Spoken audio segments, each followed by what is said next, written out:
صباح الخير. بقدم موقف مهم عن سواقين التاكسيات اللي انتم بتعرفوهم. لما يشوفوا سواقين التاكسيات الركاب بتاعتهم، وبالذات راكب من الركاب بتاعهم، والراكب ده بيروح مشوار صغير، فطبعا قيمة المشوار الصغير معروفة، ادفع له حاجة على قدها، حاجة صغيرة على قدها بالظبط، بعكس المشوار الكبير هيبقى ليها قيمة أكبر.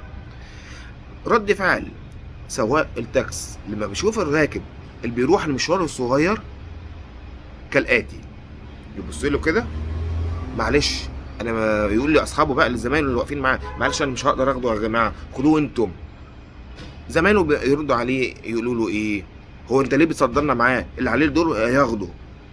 الراكب قرب وجاه: اهلا يا باشا، عامل ايه يا باشا؟ صباح الفل والجمال والياسمين، ايه الاخبار؟ والله احنا بنقول عليك كلام طيب جدا. اهو ارجع مع الفلاني. الفلاني يرد على التاني، قال له يقول له ايه: معلش يا استاذي، انا عندي ميعاد دلوقتي، في حد مستنيني، انا في كذا. بيهرب منه. التاني استقدره، والتاني بيبقى اذكى منه وبيهرب منه. وده اسمه حماقة في الفكر. عشان اقبل برزق ربنا، ما بلاش تطرد رزق ربنا. ربنا بيرزقك وبيختبرك في الحاجة الصغيرة عشان يرزقك بحاجة كبيرة في الرزق.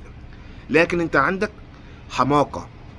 اشمعنى ده ياخد المشوار الكبير وانا اتصدق في المشوار الصغير؟ بتحمد يا ربك احسن من ما فيش. يا ريت قدموا احسن ما عندكم، ما تقدموش اسوأ ما عندكم. بلاش تقفلوا الباب في وش زباينكم، بلاش تطفشوا زباينكم.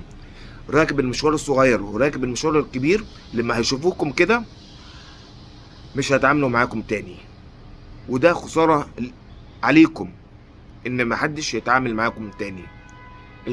قولوا الحمد لله، الرزق صغير بيجيب الرزق الكبير. لو انتم مؤمنين في الحتة دي، الموضوع ده اتكرر كتير جدا والواحد شاف الموضوع ده عند الجميع. حبيت الفت النظر. شكرا.